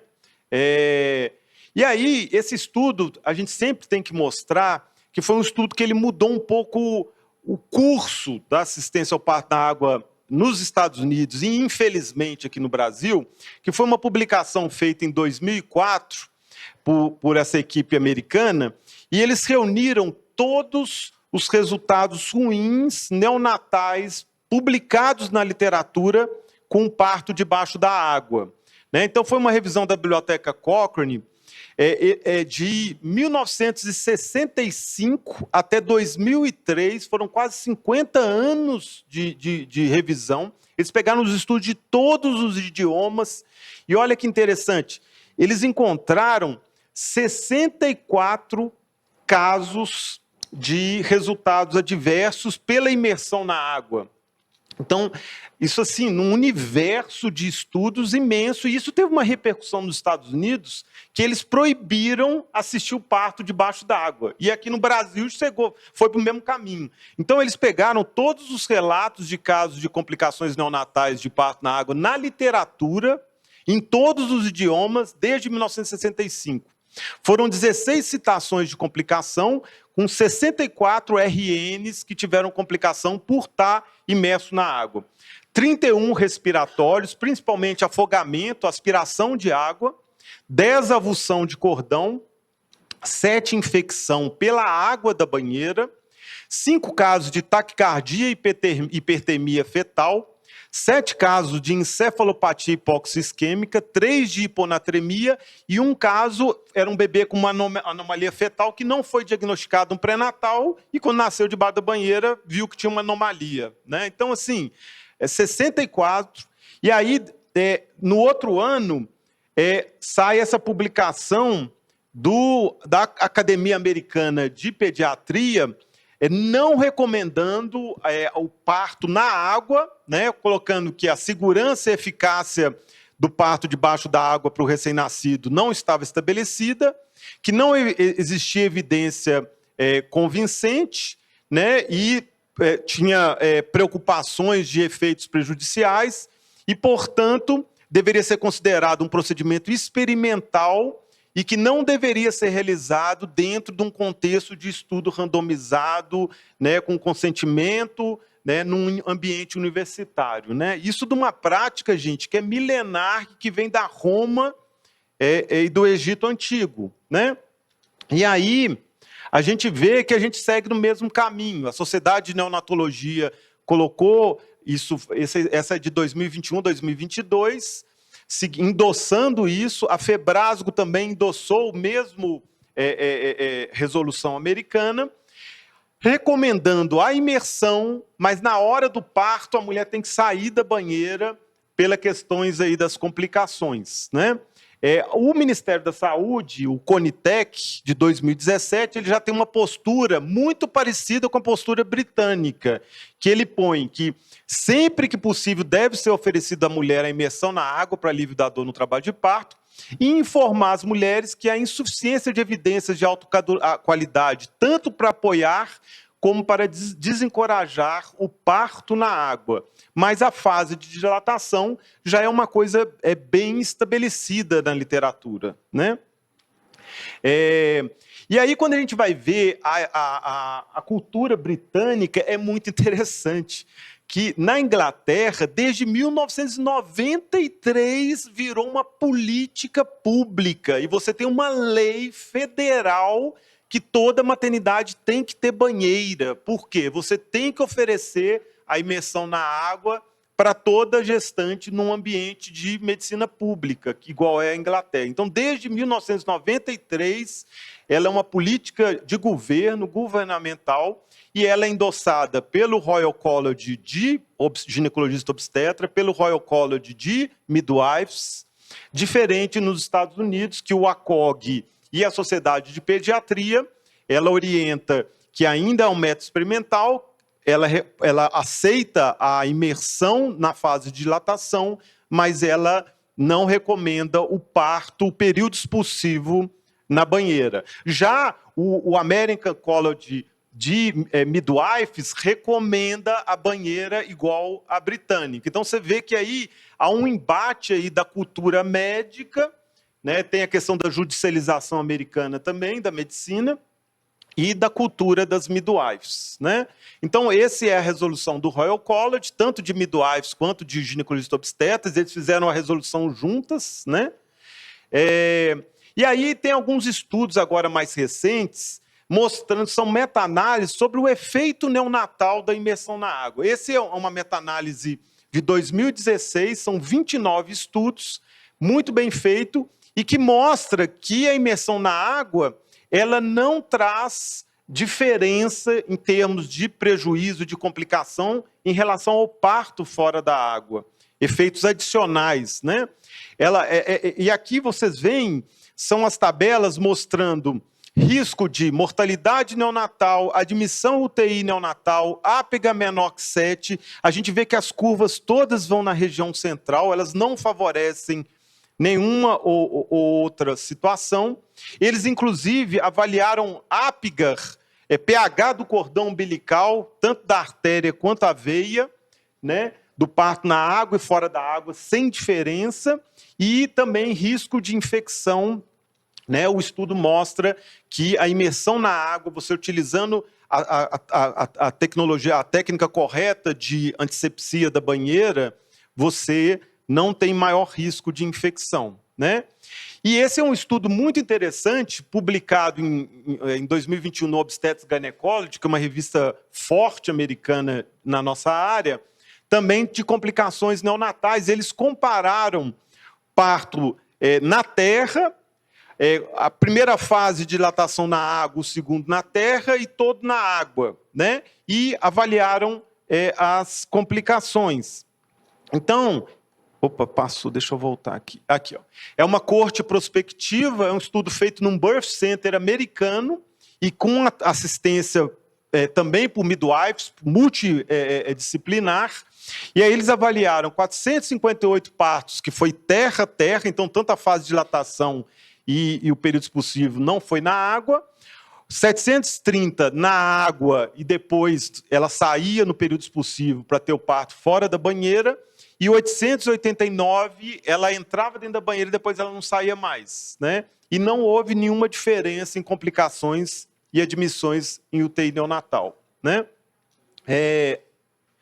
Esse aqui é um estudo muito legal também, que é um estudo polonês. Ele não é randomizado, ele foi por escolha, e ele comparou alguns métodos de analgesia. Então, ele comparou peridural, comparou imersão na água, óxido nitroso, TENS, e teve um grupo que ele combinou a água com óxido nitroso ou TENS com o óxido nitroso. Tem uma média aí de 40, 50 pacientes em cada grupo, né? E a conclusão dele é muito interessante, que é muito que a gente vê na prática. né? A peridural é o padrão ouro, não tem dúvida, né? Ele fez a análise visual da dor, ele fez... Como que... Deu uma bloqueada aqui? Espera aí, não está passando. Opa, voltou. Aqui, ó. Não teve diferença...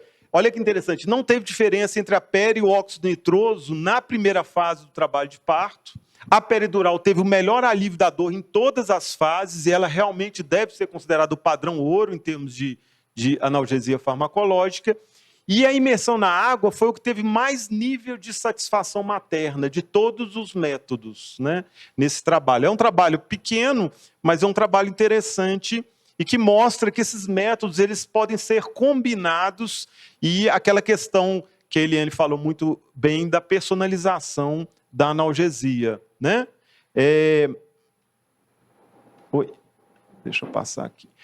Uma coisa muito importante, que é uma vantagem na banheira, é o estado gravitacional. A gente sabe que o parto em litotomia, em decúbito dorsal, é extremamente deletério para a hemodinâmica materna e neonatal, né? E você acaba restringindo a oxigenação placentária quando a mulher pare deitada, né? O parto tem que ser um ato verticalizado. E na banheira, porque o parto deitado gera a síndrome da hipotensão supina, né? Você tem compressão de aorta e cava e você tem diminuição do fluxo uteroplacentário. Na banheira, você, por estar num estado agravitacional, você tem uma gama de posicionamentos que você pode ter durante o trabalho de parto e o parto sem repercussão nenhuma na oxigenação placentária. Então, sem sombra de dúvida, a banheira imersa na banheira, na água, é o método que você tem mais liberdade de movimentação e a maior amplitude de exercícios fisioterápicos que você pode fazer durante o trabalho de parto. Aqui mostrando aí todas as posições que você pode ter durante o trabalho de parto e parto sem nenhuma repercussão no fluxo útero-placentário, né? Então, a água ela tem um benefício analgésico, térmico e psicológico, né? Você está num estado gravitacional que não vai interferir nesse fluxo uteroplacentário e o bebê nasce sem um choque térmico. Por quê? Porque a gente mantém a água na temperatura da mãe, né? O ideal é que a literatura toda põe, essa água nunca está acima de 38 graus, 37,5, tá? Então a gente mantém a temperatura entre 36 e 37,5. Né? Aqui, olha, quando a gente tinha lá no hospital, no Sofia Feldman, a gente tinha óxido nitroso, na época das vacas gordas, a gente tinha óxido nitroso e tinha banheira. Era uma técnica muito interessante de ser utilizada em combinação, né? E é um parto que ele é muito bonito, porque realmente você não tem intervenção nenhuma do profissional de saúde, é um parto eminentemente assistente, você só assiste, né? Eu vou passar um vídeo que eu considero um dos vídeos mais bonitos de parto na água que eu já vi no final da aula para mostrar isso para vocês. Esse trem está passando. Aqui mostrando. Espera aí. Está meio bloqueando.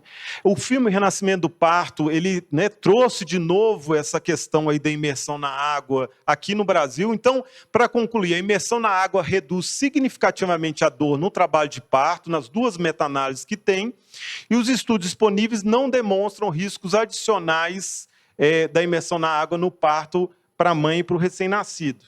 Aqui são as contraindicações do parto na água, isso está na literatura, é clássico, que a gente não utiliza na prática, vou passar rápido. Aqui mostrando as fotos do Sofia, que foi um pioneiro do parto na água aqui no Brasil, né, desde 1999. Né, quando eu saí de lá, já tinha 6 suítes, né, então foi lá que a gente criou essa experiência. Foi uma grande escola para mim, para o Emerson. Não está passando, não. Aqui a Unimed aqui de Belo Horizonte também já oferece banheira, suíte com banheira. Tem, né, a gente vê hoje vários hospitais, maternidades privadas do Brasil.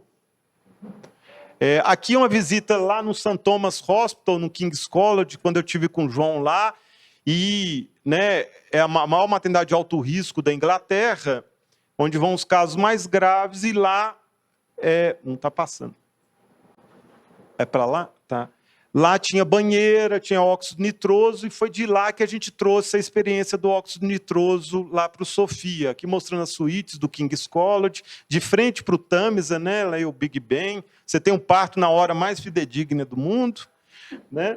Aqui uma suíte, uma maternidade na Alemanha, mostrando a banheira. Né? Aqui tem uma foto também aqui de uma casa de parto na Inglaterra. Aqui é uma casa de parto extra-hospitalar na Inglaterra, em Londres.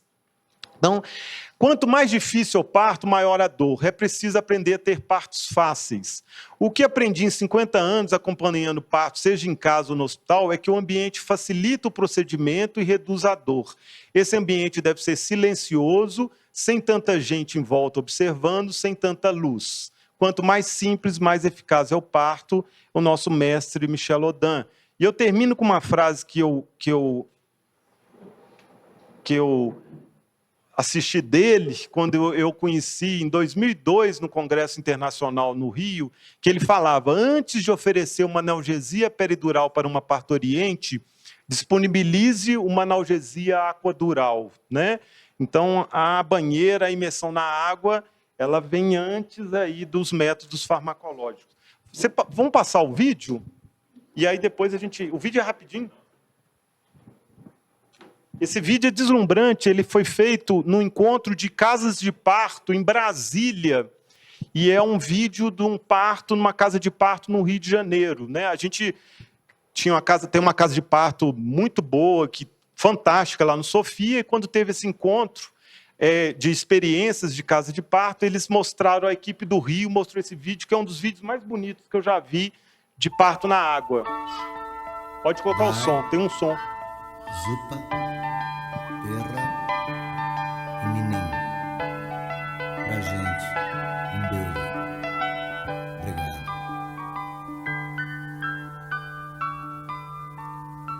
Ontem um menino que brincava me falou: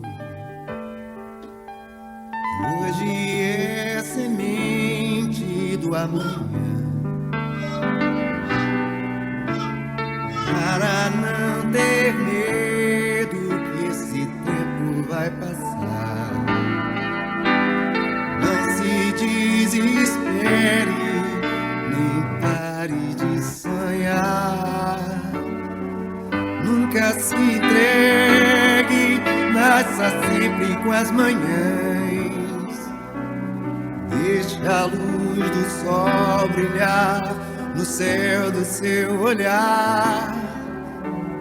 Fé na vida, fé no homem, fé no que virá. Nós podemos tudo, nós podemos mais. Vamos lá fazer o que será.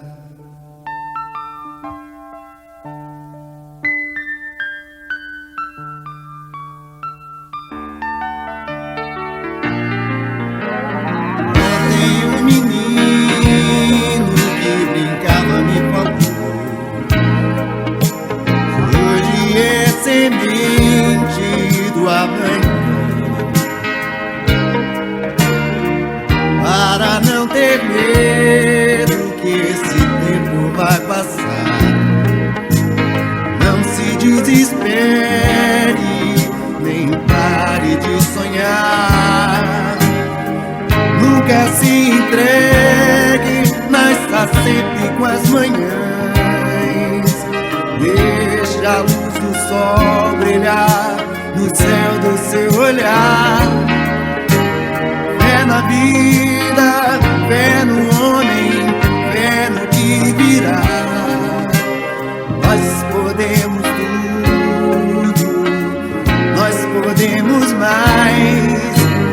Vamos lá fazer o que será.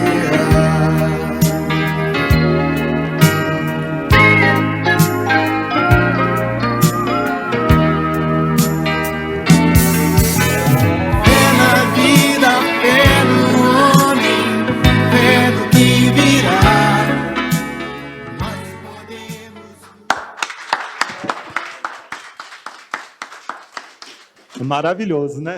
Emocionante. Maravilhoso. E com esse fundo musical que tem tudo a ver, né?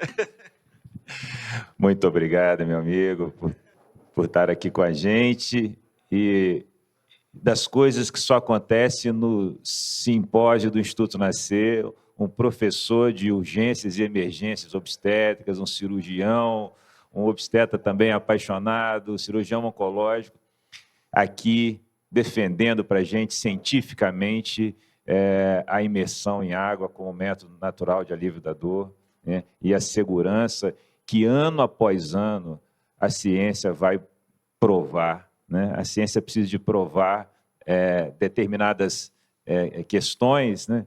E para a gente que vive isso há tantos anos, né? A história do Sofia com esse pioneirismo, o Instituto também há 10 anos assistindo partos na água no setor privado aqui em Belo Horizonte, não temos dúvida que, ano após ano, a ciência vai mostrar cada vez mais a segurança desse evento sendo vivido dessa forma. Mas muito, muito lindo. Agora, o tempo está perfeito, nós teremos 10 minutos aqui agora. Adiantou, eu quero 15 minutos aqui com essa mesa aqui. Então, como nós fomos pontuais, teremos tempo de diversão aqui para todo mundo poder conversar. Então, falar um pouco desse desafio, né? Assim, né? É uma questão central nessa mudança da cultura que nós vivemos, o manejo adequado da dor no trabalho de parto, né? Assim, e já ficou muito claro aqui que não é uma única via, né? Uma única via de cuidado, não é nem só oferecer anestesia disponível em todas as maternidades, né? Vai muito além, né? Assim, então, vocês também percebem que isso é uma necessidade importante. Sem dúvida. Eu queria fazer uma pergunta, pode? Desculpa, né? Você começou um assunto, eu vou fazer uma pergunta no meio do seu assunto, né? Uma pergunta para o professor Lucas. Uma coisa que me preocupa é a questão da judicialização do parto na água, né? Assim, a gente não tem recomendações no Brasil que são permissivas. Como é que isso funciona, assim? Já tem alguma jurisprudência de alguém né? Porque a gente precisa proteger as pacientes, óbvio, mas precisa proteger também os profissionais, né, do problema. Como é que isso é visto hoje? A gente tem essa questão meio cultural, né? E você acaba vendo esses embates de recomendações. Então, você vê que o Ministério da Saúde ele foi muito para a resolução da britânica, colocando que não tem respaldo, que a paciente tem que ser informada que você não tem respaldo. Os casos de complicações são pontiformes e raros, né? Mas, assim, a gente no Sofia, a gente não tinha consentimento informado de imersão na água, a paciente era desejo dela e a gente tinha banheira para oferecer, e aí a gente seguia muito as resoluções do Royal College, né? Mas os americanos, muito baseado naquele estudo de 2004, eles mudaram um pouco pela questão da judicialização americana, que é bem diferente a cultura americana, e a gente vê que as sociedades aqui brasileiras seguiram um pouco mais essa questão de poder imergir, mas na hora do parto sair. Eu já tive distócia de ombro dentro da banheira, lá no Sofia Feldman, e de ter que sair correndo, entrar dentro da banheira, tirar a mulher de dentro da banheira, colocar de 4 no chão e fazer as manobras, né? Então, assim, tem algumas... A gente vai criando a experiência, a gente vai criando algumas proteções, né? Então, a gente, por exemplo, quando era suspeita de macrosomia, a gente tirava da banheira, líquido meconial, tira da banheira, alguma alteração no batimento cardiofetal que exige uma monitorização eletrônica contínua mais rigorosa, tira da banheira, né? Mas isso tudo a gente pôs no protocolo de parto da água. Mas, do ponto de vista de documentação, você tem muito a cultura da europeia, né? Que eu falei britânico, mas não é só os britânicos, os alemães, etc. Agora, os americanos, como é a medicina extremamente judicializada, eles são mais rigorosos em relação a isso. No Brasil, qual é a resolução? Desculpa, viu? Eu falei no Brasil. O Ministério da Saúde É conflitante também. e a da FEBRAS, da sociedade, segue o caminho americano. Agora, do Ministério da Saúde, ela foi feita, o João participou, o João, que trabalha com a gente no Sofia, ele participou dessas resoluções do CONITEC, do Ministério da Saúde. Ela é muito parecida com a britânica, né? Então, a gente acaba usando muito a do Ministério da Saúde, né? E talvez a pergunta para todos vocês que estão assistindo a gente, profissionais ligados à área do nascimento, a pergunta dela é muito pertinente, porque tem um conflito em relação ao posicionamento da sociedade de ginecologia e obstetrícia, de pediatria brasileira, e tem posicionamentos conflitantes com o Ministério da Saúde, né? Talvez a importância de termo de consentimento, né? De conversar sobre isso no pré-natal, ou que as maternidades que disponibilizam o espaço para o parto na água terem ali nos seus protocolos já um pequeno termo de consentimento e tal. Mas eu acredito que em mais 5 anos isso vai estar resolvido cientificamente, eles vão ter que reposicionar essa orientação. Isso é até interessante, que a gente vê várias maternidades, né, privadas de São Paulo, Rio, até aqui de Belo Horizonte, começaram a proibir o parto na água dos plantonistas, só se fosse com um médico privado, etc., por causa dessa resolução da pediatria e principalmente da americana, né? E as mulheres tendo que sair da banheira, né? Eu tive uma paciente que eu fiz no pré-natal, que ela agarrou na banheira e falou: daqui eu não saio, quero ver quem me tira, e acabou tendo uma força dentro da banheira, numa maternidade privada, né? Porque a gente vê que quando a mulher entra na banheira e ela tem esse alívio, ela não quer sair mais, né? Você tirar ela na hora do período expulsivo, que é a hora mais dolorosa, e vocês veem que as revisões científicas mais recentes, todas não mostram risco adicional para o recém-nascido. São meta-análises bem feitas, né? O trabalho do British Medical Journal, que é melhor do que a revisão da Cochrane, mostra os benefícios. Então, eu acho que a gente tem que refazer essas resoluções e, nas evidências mais recentes, eu acho que eu sou defensor de você oferecer nas 2 fases, mas com essa premissa: se é um bebê maior, se tem risco de distócia, etc., tire da banheira, né? Perfeito. Enquanto esse posicionamento não fique adequado em relação a essa orientação, a imersão em água durante o trabalho de parto, isso é inquestionável. Então, fica o recado para todos nós, para todos vocês que estão assistindo, onde quer que estejam, em maternidades públicas e maternidades privadas no Brasil, né? Organizar o serviço para que a mulher possa usufruir da imersão em água como método natural de alívio da dor durante o trabalho de parto, é um caminho importante. Então, muito importante isso, né? Porque isso já coloca isso numa condição de execução, né? Eu queria acrescentar, diante da emoção do vídeo, né, que foi apresentado, e por estarmos na sala Michel Odan, fazer um link com o que estamos falando, com a frase do Michel Odan e com o avanço da neurociência. O Michel Odan fala essa frase tradicional que todo mundo conhece, que para mudar o mundo é preciso mudar a forma de nascer.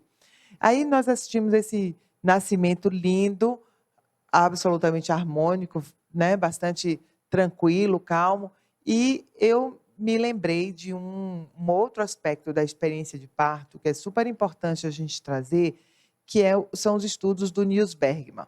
Niels Bergman é um neonatologista da Universidade de Karolinska, ele é, na verdade, da África do Sul, e ele traz o seguinte, que a experiência de parto é uma experiência estressante, né? Um estresse fisiológico que o bebê vive nessa passagem do meio interno para o meio externo, que se, ao final desse processo de estresse, ele encontra um adulto apaziguador deste estresse, seja o colo da mãe, seja o colo do pai, ele começa a construir um padrão de resposta ao estresse.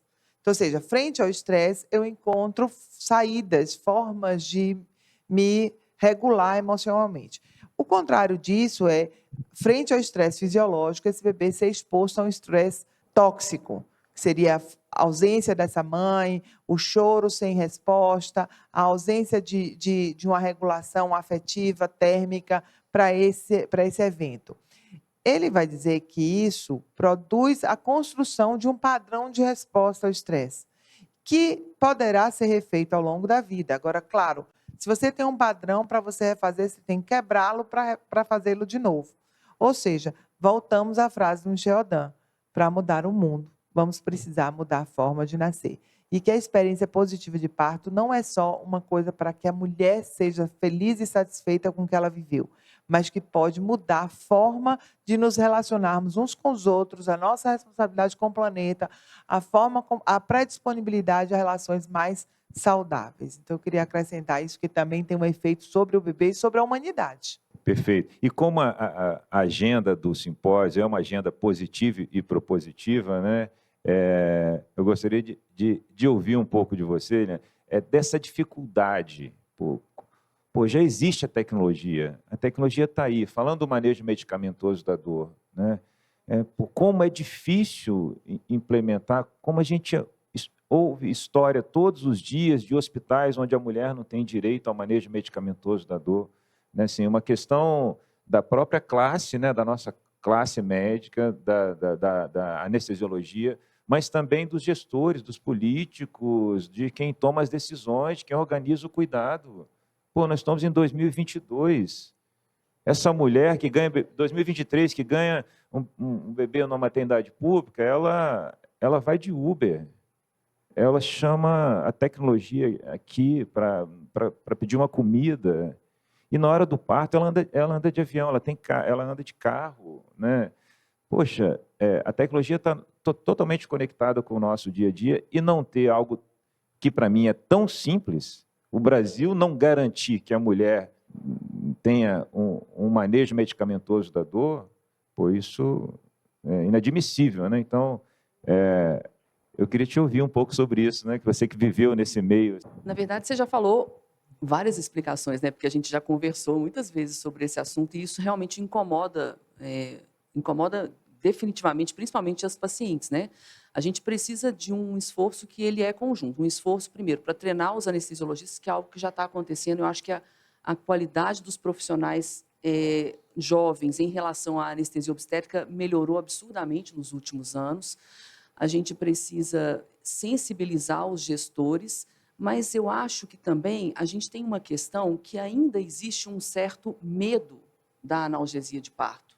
E esse medo, eu acho que um pouco dele é o que acomete, é o que causa isso. A analgesia, todo mundo sabe que é importante, que é o padrão ouro, mas será mesmo que vale a pena fazer ou não? Então, esse medo, às vezes, faz com que as pessoas não se envolvam muito, né? A gente está dentro do Instituto Nascer, que é um lugar altamente científico e que sabe que a analgesia de parto é algo extremamente importante, mas esse não é o raciocínio em muitos lugares por aí. Muita gente ainda pensa que a analgesia é algo que é prejudicial, que vai atrapalhar o trabalho de parto, que pode causar infecção, que tem uma série de complicações. Então, sabe aquele negócio que eu quero, mas eu não tenho certeza que eu quero? Isso aí acontece em muitos lugares. Existe a questão da falta do recurso, da falta do interesse, da falta do treinamento, mas ainda existe, nessa altura do campeonato, a falta da convicção, né? Eu acho que são essas coisas que precisam ser mudadas, né? A gente vivenciou um período recente em que as coisas elas tendem aos extremos quando elas vão mudar, né? Então, a gente vivenciou um período recente de humanização, em que a analgesia ela foi crucificada como uma coisa que, não, a mulher ela precisa tolerar o trabalho de parto com toda a dor. E, assim, eu entendo que para as mudanças acontecerem, elas precisam se tornar radicais em algum momento, mas agora a gente precisa voltar para o eixo, a gente precisa voltar para o equilíbrio e dizer assim, olha, tem partos que não precisam de analgesia, tem partos que precisam de analgesia e não tem problema nenhum nisso. E tem partos que precisam de cesariana. Eu acho que a gente está voltando para esse eixo, é essa hora que a gente vai conseguir fazer as instituições elas abraçarem a ideia da analgesia. Perfeito. Quer falar alguma coisa, doutor Lucas? Não, eu concordo plenamente. Tudo que eu acho que o central nessa discussão nossa aqui é a personalização do trabalho de parto e do parto, né? Então, para aquela paciente, a analgesia farmacológica vai ser o melhor, né? Quando você não consegue trabalhar todos os medos, as ansiedades no trabalho de parto, etc. E a gente tem que oferecer tudo. E o direito à analgesia é um pilar da humanização também. Uma dor, para mim, é diferente de uma dor para você. É o que eu falo para as gestantes que eu acompanho. Eu sou homem, nunca vou sentir essa dor, mas você só vai sentir essa dor a intensidade quando você estiver sentindo. Eu não posso te falar. E como dor é uma sensação muito subjetiva e pessoal, só você vai saber se ela está suportável ou não e se ela está atrapalhando no seu trabalho de parto ou não, né? E eu falo muito para as gestantes o seguinte: olha, o seu parto, quem vai te dar é Deus. A gente tem que estar do lado acompanhando e tomando as decisões em conjunto. A gente sonha com os partos das nossas avós e bisavós que ganhavam em casa, sem analgesia, da forma mais natural do mundo. Mas Deus pode te dar um parto em OS, com um bebê lá parado em período expulsivo prolongado, e que tem duas opções: ou faz uma cesariana de urgência ali para resgatar, ou você vai ter que fazer uma analgesia e fazer um parto vaginal operatório, né, para resolver aquele parto obstruído. E Deus te deu aquele parto, né? E a gente, nesse processo, a gente vai acompanhando e vendo isso. Perfeito, acabou o nosso tempo, essa mesa é incrível, eu estava muito ansioso para ouvir vocês, né? E deixando esse recado, assim, né? O que o Brasil precisa daqui para frente, no sistema público, no sistema privado, né?